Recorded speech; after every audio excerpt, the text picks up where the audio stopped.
Calendario, una agenda judicial, yo diría, muy cargada de juicios de temas de corrupción en el año 2026. Empezaremos con Francisco Granado, que vuelve a los juzgados. Hasta ahora solo ha sido juzgado por una de las piezas del caso Púnica, y vuelve en este caso con un tema de contratos amañados en distintas comunidades, distintos municipios de la Comunidad de Madrid, donde sacaban la pasta por donde se podía sacar. Me refiero a fiestas de Navidad, orquestas, actuaciones en el Palacio de los Deportes, festejos, fiestas patronales, en fin. Solamente en Valdemoro se contrató por 773.186,88 céntimos. Valdemoro es el municipio de donde es originario Paco Granados. Y luego seguimos con la operación Kitchen en abril del 2026, que es la operación para rescatar por parte de la policía del PP, la policía pepera que yo llamo, los papeles comprometedores que tenía Bárcenas, el ex tesorero nacional del PP contra Rajoy. Luego tenemos el caso de David Sánchez, el hermano del presidente de gobierno, que se solapará con el caso Kitchen en abril, mayo, junio del 2026. Y luego tendremos rápidamente los casos de Coldo y de Ábalos, los contratos de compraventa de mascarillas, que eso saldrá rápido, probablemente en marzo, abril ya los tendremos. Y sobrevolando todo esto, el renacimiento del caso Montoro. En enero el juez Ruz empieza a llamar a declarar a los imputados, empezando por el propio exministro de Hacienda, Montoro. Todo esto nos conduce a una conclusión preliminar. Como Vox no está en ninguno de estos casos, será el principal beneficiario político de los enjuiciamientos y las condenas.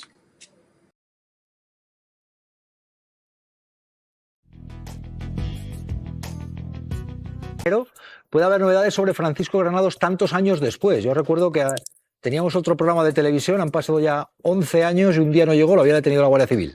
11 años después, bueno, serán ya 12 casi, cuando empecé en 2026, va a haber novedades sobre Granados. Bueno, cuéntanos.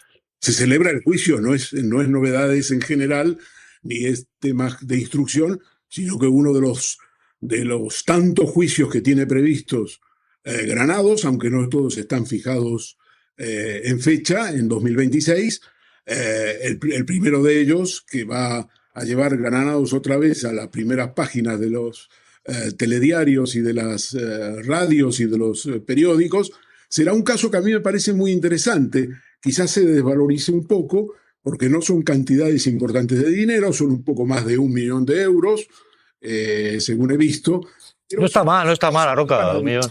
Aroca es un pico, esto nada, esto... Pico, pero gordo, ¿no? Está bien, Ernesto, sí. No, que no está mal la cantidad, Ernesto. No, yo no digo que está mal, digo que algunos han dicho. Entonces, pero a mí me parece muy paradigmático, porque revela hasta qué punto esta trama de Esperanza Aguirre, aunque ella no está imputada ni acusada, sino una de sus ranas, como ella cariñosamente les llamaba, Paco Granados, digamos, no perdían oportunidad para que de la noria siempre bajaran monedas y centenares de miles de euros. Me refiero a la noria porque aquí en este caso lo que se va a juzgar es la concesión y el amaño de contratos que tiene que ver con los municipios de Madrid y la celebración de eventos, es decir, fiestas de Navidad, de festivales, conciertos de música, todo este tipo de actividades que se genera en determinados momentos del año y que estos estudiaban con una precisión quirúrgica.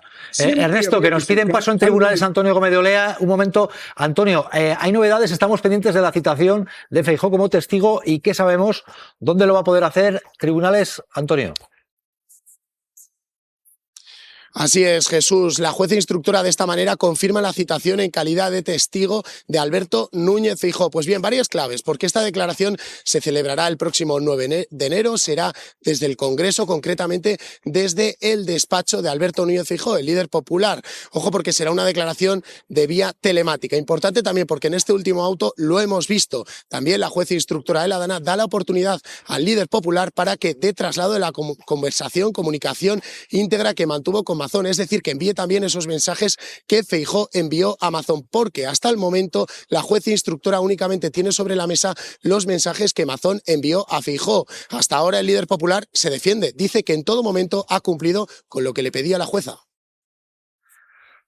Pues ya ves, Ernesto, nos contaba Antonio. Mira, Jesús, el problema que tengo yo es que yo no puedo intervenir así. Lo siento mucho, no encajo en vuestro programa. Yo no puedo interrumpir un razonamiento. Vosotros probablemente lo podéis hacer, pero yo quizás no esté acondicionado, nunca lo he estado. Entonces, mira, tranquilos todos, y tú con las intervenciones, pues mandas. Claro, Ernesto, pero a ver, un par de cosas, Ernesto. Una, teníamos que conectar con Antonio Gómez de Olea, que también participa en este programa, nos ha contado algo que me parece interesante, él también participa en este programa, y obviamente pues es lo que hay, es el acontecer, pero oye, como quieras, Ernesto.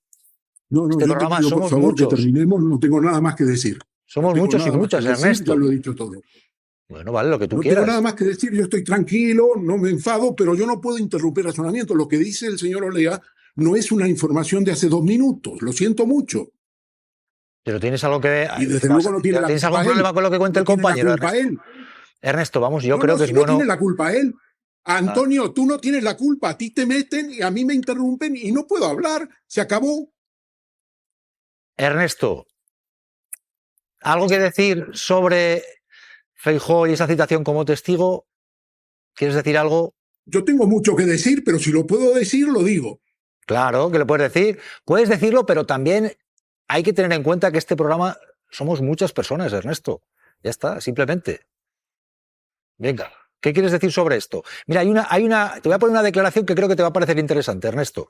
Ha dicho Feijóo que él va a declarar por videoconferencia porque realmente puede hacerlo y porque tiene una cita en A Coruña que es una interparlamentaria. ¿Ha dicho esto Feijóo, Ernesto? Yo he pedido por videoconferencia porque las leyes procesales y las leyes parlamentarias posibilitan que un diputado en las Cortes pueda, cuando es llamado como testigo, declarar por videoconferencia. Además, ese día pues, se inicia la interparlamentaria en la ciudad de La Coruña. ¿Qué te parece, Ernesto?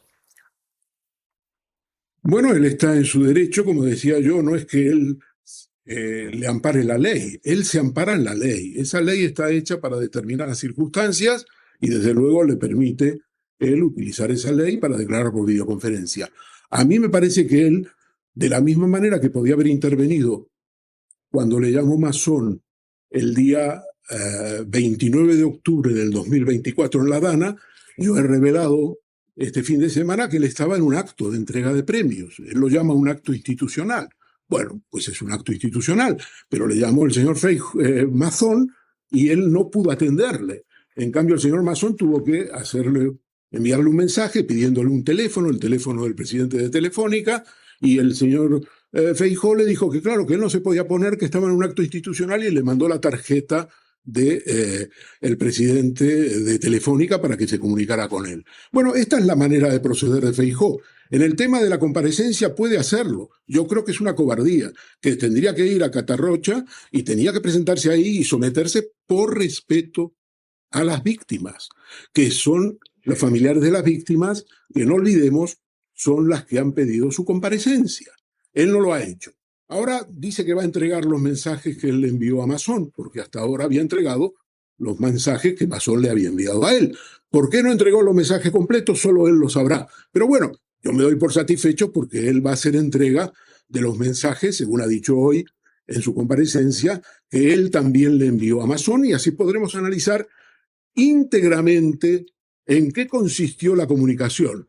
Yo creo que fue una comunicación absolutamente insulsa, carente de contenido, porque él estaba hablando, según los mensajes que le envió Masón, con un impostor. Masón no está. Cuando se declara la alerta, ni siquiera le informa al señor Feijóo que se ha enviado la alerta. Le está entreteniendo, porque no está en el mando de la situación. Él estaba en la comida del Ventorro y luego acompañó a Maribel Vilaplana al parking. Él no estaba en el dominio de la situación, todo lo que le dice son entretenimientos. Y lo fundamental aquí es ahora conocer qué le decía Feijóo. qué le decía Feijóo, porque lo que está claro es que Mazón no acusa al gobierno de Sánchez, ni a Pedro Sánchez, ni a la ministra de Defensa, ni a la vicepresidencia de faltar a su deber. Ernesto, porque siempre manejas datos, siempre manejas información. A ver, Montoro. Para Montoro, el comienzo del año, ¿cómo se presenta de cara a... Sí, a declarar, precisamente. ¿Va a declarar o no va a declarar a comienzos de año Montoro? Porque a mí me preguntan, ¿pero qué pasa que no habláis de Montoro? Lo de Montoro sigue su curso. A comienzos de año, en enero, habrá novedades sobre Montoro. Ernesto, que siempre manejas información, cuéntanos. Sin nada, no, pero ¿qué pasa? Bueno, hay expectativa, lógicamente, por el caso de Montoro, el caso de la privatización, lo que yo llamaría la privatización del Ministerio de Hacienda en aquella época, en la época de Montoro-Rajoy, y es lógico porque el tema empezó con muchísima fuerza, ha habido mucha información porque se levantó el secreto sumarial y de golpe esto ha entrado en un valle de sombra, que diríamos, pero que yo creo que no debe ser asimilado como un intento de el juez, en este caso el juez Rus, Rubén Rus, de Tarragona, de, digamos, dar largas o no abordar el tema. Él ha hincado el diente en una causa que considera fundamental, ha tenido 7 años de secreto sumarial, y ahora pues tiene decenas y decenas de recursos, hay nuevas personaciones, cuando uno se persona evidentemente eso genera una necesidad de tomar en cuenta los escritos y el juez va a responder a eso en el mes de enero afirmando, yo creo, por mi información, su competencia. Las principales defensas de Cristóbal Montoro y de todos los demás imputados, son 28, alegan que él no tiene competencia. Alegan que él no tiene competencia porque hubo un hallazgo casual de una información que luego fue utilizada, dicen ellos, para que el caso se instruya en Tarragona y no en la Audiencia Nacional o en un juzgado de Madrid. El juez va a fijar la competencia, la va a reivindicar, va a explicar por qué es competente y una vez que haga esto en un auto muy detallado, que conoceremos en el mes de enero, pues empezará a citar a los imputados. En primer lugar, desde luego, el primero de los 28, por fila india, será Cristóbal Montoro. Ernesto, te pido una clave sobre lo de Granados. Me decías, es bueno situar a la gente de que este mismo mes de enero... El caso Kitchen no es un caso donde haya una parte, digamos, policial, criminal. Es un grupo de comisarios que organizan entradas y registros y buscan material, todo ilegal. No es un caso, pues esto, casos policiales de carácter criminal, sino, y un caso de funcionarios del Estado, sino que hay una tercera pata, y es la pata política, y es la pata del Partido Popular. Entonces, García Castellón, muy hábilmente, primero se resiste a imputar a Cospedal. Se resiste espera, se resiste a imputarlo. Entonces, toda la fuerza del debate es la imputación o no. Entonces, la Fiscalía escribe un recurso donde deniega la imputación, escribe un recurso que es realmente uno de los mejores recursos que yo he leído en la historia judicial, escrito por una fiscalía. Es un recurso de 92 páginas, respecto al caso Kitchen, donde analiza toda la conducta del juez. Es un libro, tiene muy poco efecto en la prensa, probablemente por la cantidad de páginas que hay que leerse. En uno de los apartados dice, parecería que el juez, al denegar la imputación de Cospedal, ha trazado una línea roja, que es la política, y que no puede saltarse al otro lado. Bueno, esto es decir, es un prevaricador, en lenguaje puro y duro, es un prevaricador que tiene un cuadro de instrucción, de investigación ya delimitado, tiene una línea roja va a imputar a unos y no va a imputar a otros. Entonces, hacen esto, es un recurso a la sala de lo penal, a la sala de lo penal que resuelve los recursos del juzgado 6, que es la sección tercera de lo penal, y gana ese recurso. Es decir, tiene que, digamos, se ve obligado a imputarla. Se ve obligado a imputarla. Y cuando la imputa, él hace un auto muy hábil, donde viene a decir, es que yo no tengo razones para imputarte, porque yo no puedo criminalizar el derecho de reunión. Que tú te hayas reunido con Villarejo no es un delito, sin entrar a lo que se discute en esa reunión ni nada, ¿no?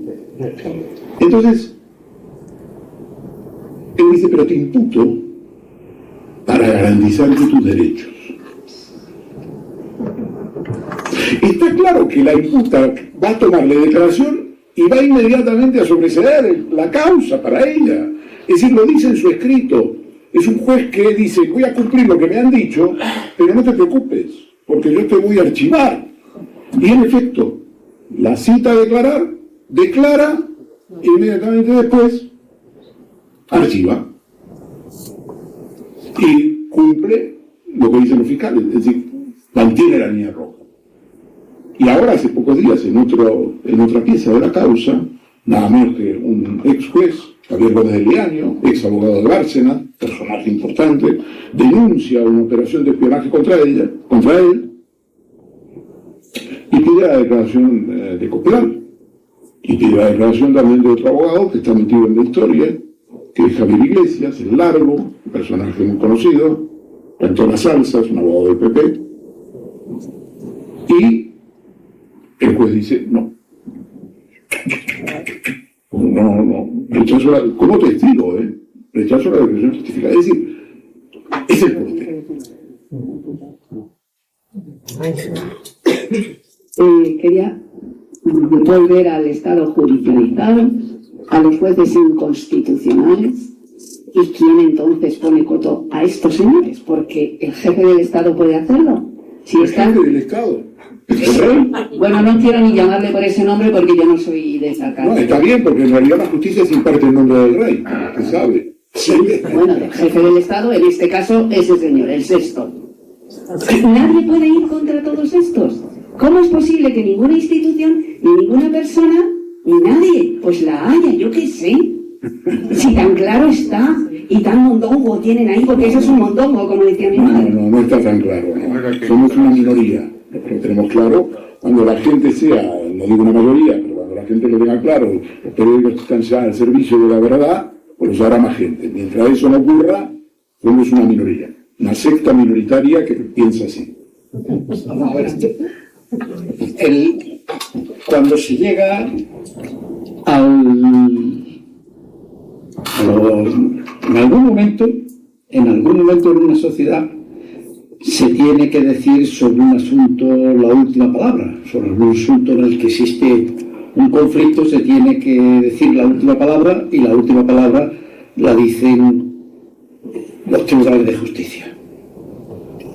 Y si los tribunales de justicia nos encontramos con que vienen de donde vienen y realmente tienen la posición que tienen, pues es muy difícil conseguir que realmente se abran pasos, decisiones que tienen que producirse. Pero no tenemos alternativa. Hay que seguir peleando. Pero la pregunta es otra. No. Al final, nosotros tenemos del caso de la corrupción del Partido Popular, que eran muchas cosas. Pero ya hubo una sentencia. Esto era inimaginable hace unos cuantos años. O sea que este es un terreno en el que cada conquista cuesta muchísimo. Cada conquista cuesta muchísimo. Pero el Estado constitucional es el que es. Ahora, dar un ejemplo, porque dices tú que está claro, si tan claro está. Fíjate, yo la semana pasada, hace 10 días, me hice una entrevista en 24 horas largas sobre mi libro. Parece que hubo un día que decidieron levantar la veda sobre mi lista negra. Y entonces, bueno, fue muy bien, la verdad, es una entrevista que tuvo mucho eco. Fue larga y terminaron después de la entrevista periodistas con preguntas, algunas estaban muy bien. Y en un momento determinado, el presentador del programa, yo hice un relato sobre la Audiencia Nacional, se preguntan, y entonces, y sobre la conducta impropia de jueces como García Castellón, de Gea y otros. Y entonces el periodista dijo, aquí no hemos dicho ningún nombre. Entonces yo dije, no, el que dice los nombres soy yo, García Castellón, de Gea y otros.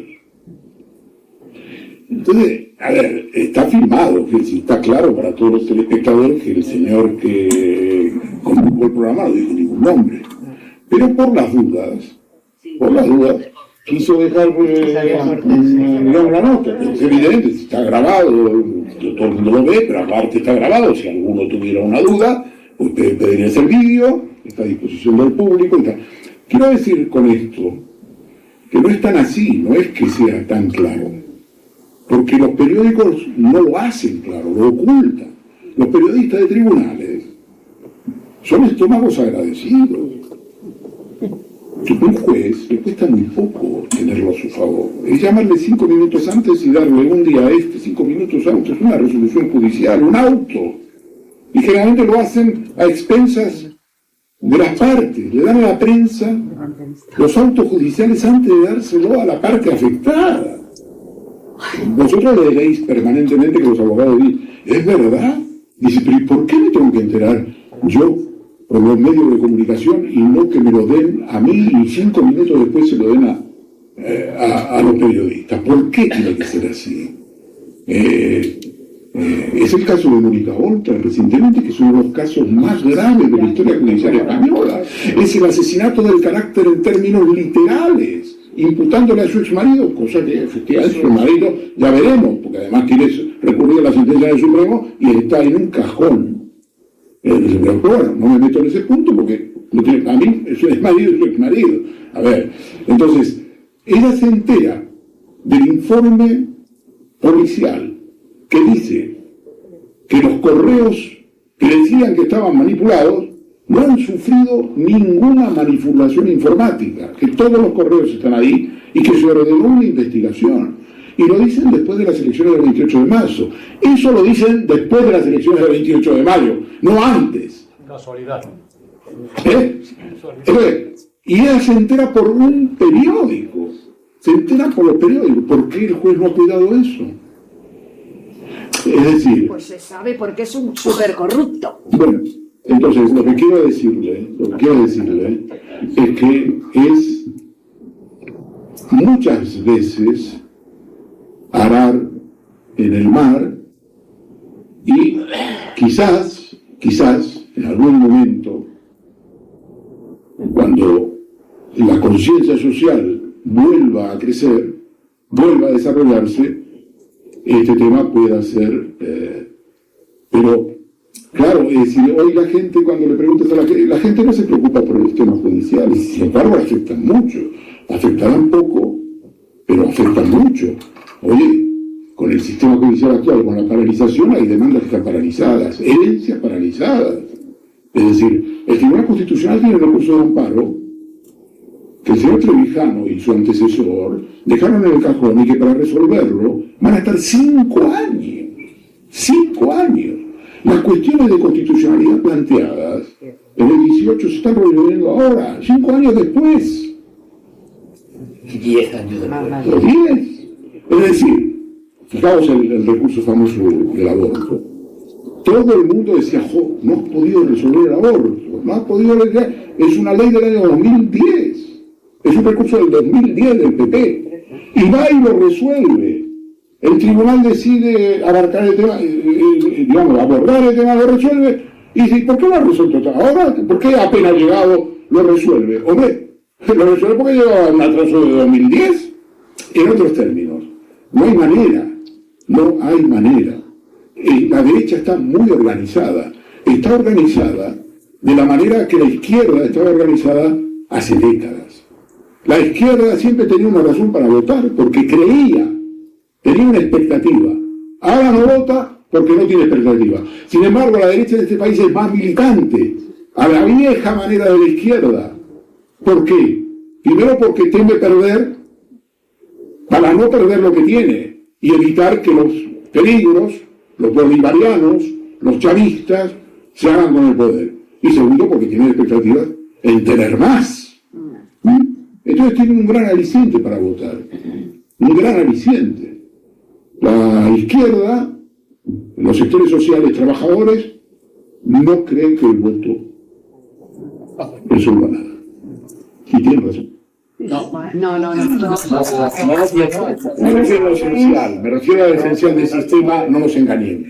Podemos mejorar, pero en esta época, con la Comisión Europea, con el euro, esto realmente hay que ser muy optimista. Podemos mejorar mucho. Buenas tardes. O sobre todo que se puede. Buenas tardes. Buenas tardes. Mi pregunta es para los dos. ¿Qué opináis de la elección del Consejo General del Poder Judicial por parte de la magistratura? ¿Cómo? De los jueces. Vamos a ver, eso no se puede hacer.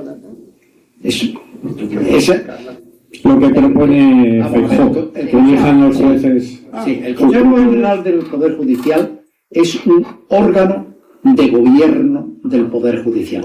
Es decir, no es un órgano de naturaleza jurisdiccional, sino que es un órgano de naturaleza política. Entonces, al ser un órgano de gobierno, y así lo dice, tiene que tener legitimación democrática. No puede no tener legitimación democrática.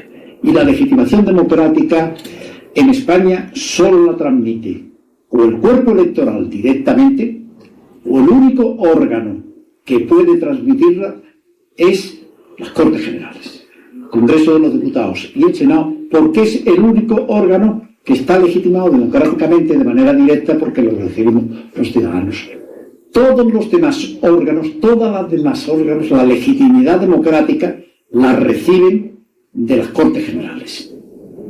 El Gobierno, artículo 99, la investidura del presidente del Gobierno por el Congreso de los Diputados, y el Gobierno y el presidente del Gobierno después dirige a los ministros. Lo mismo ocurre con los parlamentos de las comunidades autónomas o con los ayuntamientos. Siempre hay una legitimación democrática y los jueces no tienen una legitimación democrática visible. Es decir, como lo tienen los órganos de naturaleza política, que es el caso del gobierno, pero el gobierno del Poder Judicial tiene que tener legitimación democrática visible, es decir, tiene que ser elegido por las Cortes Generales. No puede no serlo por las Cortes Generales. En el caso del gobierno del PP, podrían legitimar. Vamos a ver, yo creo que si ellos pueden, van a intentar hacer una ley. Ya lo hicieron en la primera ley orgánica del Poder Judicial con la UCD. Eran los jueces los que eligían a los miembros del Consejo General del Poder Judicial. Y aquello fue una catástrofe espectacular, ¿no? Pero además era un momento en el que en ese momento sabíamos de Constitución lo que sabíamos. Hoy estamos ya en otro momento. Y el órgano de gobierno, cualquier órgano de gobierno, tiene que tener legitimación democrática. La tiene que tener directa o indirectamente. Directamente nada más que lo tienen las Cortes Generales. Y por eso las Cortes Generales son los únicos que transmiten legitimación democrática. O sea, la cadena de legitimación democrática que está en la Constitución empieza en el artículo 1-2 de la Constitución. La soberanía nacional reside en el pueblo español del que emanan los poderes del Estado. Y ese principio de legitimación democrática afecta absolutamente a toda la organización política y jurídica. De ese 1-2 se salta al 66-1. Que es el primero que está dedicado a las Cortes Generales y es donde se dice que las Cortes Generales representan al pueblo español. Las Cortes Generales representan al pueblo español. La palabra pueblo español aparece en el 1-2 y no vuelve a aparecer en la Constitución hasta el 66-1. hasta el 66.1, que es el primer artículo dedicado a las Cortes Generales. Y ahí aparece. Del 66.1 se pasa al 99, que es la investidura del presidente del gobierno en el Congreso de los Diputados y que es la forma en que el Poder Ejecutivo tiene legitimación democrática. La recibe de las Cortes Generales, que la han recibido directamente del cuerpo electoral. Y de ahí se pasa al 117.1, que es el primero dedicado al Poder Judicial y en el que se establece que los jueces y magistrados están sometidos al imperio de la ley. Al imperio de la ley. La legitimación democrática del Poder Judicial no es una legitimación democrática visible.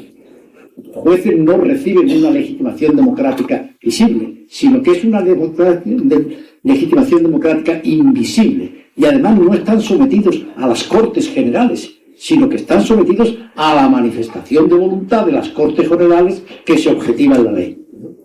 Y entonces, a través, tienen una legitimación democrática objetiva y pretérita, no subjetiva y presente, no es visible. Por eso, los jueces lo primero que tienen que hacer cuando toman una decisión de cualquier naturaleza es motivar la decisión, identificar cuál es la ley con base en la cual ellos están tomando la decisión y con base en qué criterio de interpretación de los que están reglados en el título preliminar del Código Civil está tomando la decisión. Lo primero que tiene que hacer es hacer visible, no puede dar un paso sin hacer visible la legitimidad democrática que tiene. Pero el Consejo General del Poder Judicial no es un órgano jurisdiccional, es un órgano de gobierno. Y como tal órgano de gobierno tiene que tener una legitimación democrática visible que únicamente le puede venir de las Cortes Generales. Se podrá buscar un sistema que además ya existe. Para la elección de los 12 magistrados de origen judicial existe un sistema de selección previa de propuestas previas que acaban llegando a las Cortes Generales. Las Cortes Generales tienen que elegir entre los candidatos que le han sido propuestos. Y en esa se intervienen los jueces. Los jueces seleccionan y determinan, y los parlamentos de las comunidades autónomas seleccionan a los candidatos y los remiten a las Cortes Generales para que las Cortes Generales se pronuncien. Las Cortes Generales no eligen libremente ellas, sino que eligen entre propuestas que les han venido y que están canalizadas a través de los jueces y magistrados que constituyen el Poder Judicial.